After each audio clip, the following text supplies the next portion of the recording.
সামাজিক মাধ্যমে বন্ধুত্ব, এরপর ডান্স গ্রুপে যোগ দেওয়ার সুযোগ, এমনটাই নাম করে উস্তির সপ্তম শ্রেণীর ছাত্রীকে বিহারে পাচার।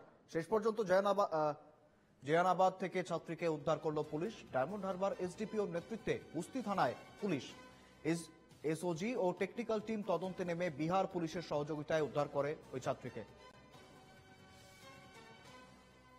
বিহার থেকে উদ্ধার বাংলার নাবালিকা। সামাজিক মাধ্যমে বন্ধুত্ব এবং তারপর ডান্স গ্রুপে সুযোগ দেওয়ার নাম করে উস্তির সপ্তম শ্রেণীর ছাত্রীকে বিহারে পাচার। শেষ পর্যন্ত জয়নাবাদ থেকে ছাত্রীকে উদ্ধার করল পুলিশ।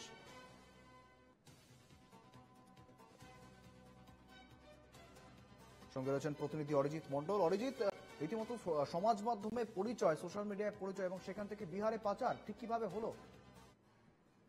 দেখো শুভেন্দু, যেমনটা পুলিশ সূত্রে জানা যাচ্ছে, এই যে সপ্তম শ্রেণীর ছাত্রী নাবালিকা, তার সাথে কিন্তু বিহারের এক যুবকের ফেসবুকের মাধ্যমে আলাপ হয় এবং তারপরেই কিন্তু প্রেমালাপের সম্পর্ক গড়ে ওঠে এবং সেখান থেকেই কিন্তু তাকে বুগি বুগি যে ডান্স রয়েছে সেই ডান্স গ্রুপে সুযোগ করে দেওয়ার একাধিক প্রলোভন দেখানো হয় এবং যেহেতু ওই নাবালিকার ডান্সের প্রতি একটা আগ্রহ ছিল, সেই জায়গা থেকে দাঁড়িয়ে তাকে কাজে লাগিয়েই কিন্তু তাকে অপহরণ করা হয় এবং পুলিশ যখন বিষয়টি জানতে পারে তখন কিন্তু তৎক্ষণাৎ বিহারের যে জাহানাবাদ এলাকা রয়েছে সেখান থেকে কিন্তু ওই নাবালিকাকে উদ্ধার করে নিয়ে আসা হয়েছে এবং এর সাথে কারা কারা জড়িত রয়েছে বা এই চক্র কতদূর পর্যন্ত বিস্তৃত রয়েছে তারই কিন্তু তদন্ত চালাচ্ছে উস্তি থানার পুলিশ।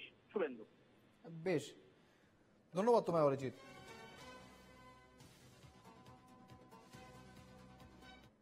পড়া 12 বছরের একটি মাইনর মেয়ে, তাকে মূলত সোশ্যাল নেটওয়ার্কিং সাইটের থ্রু দিয়ে একজন প্রতারক এবং একজন অপরাধী সে সক্ষম হয়েছিল কি তাকে ওটা বোঝাতে যে সে একজন বুগি ডান্সার। তো মেয়েটির একটু ডান্সের প্রতি অ্যাফিলিয়েশন ছিল, বাচ্চা মেয়ে, তো তাকে ফাইনালি এইভাবে প্রলোভিত করে তাকে অপহরণ করেছিল। আমরা 7 দিনের মধ্যে মেয়েটাকে বিহারের জেহানাবাদ ডিস্ট্রিক্ট থেকে কাকো পিএস, ওখান থেকে আমরা ওকে রিকভার করতে সক্ষম হয়েছি এবং মেয়েটা এখন সুস্থ আছে। তাকে আমরা তার মায়ের কাছে ফেরাতে পেরেছি, এটাতে আমরা সত্যি খুব খুশি। থেকে যারা এতে ইনভলভ আছে তাদের সকলকে will bring to the book of law.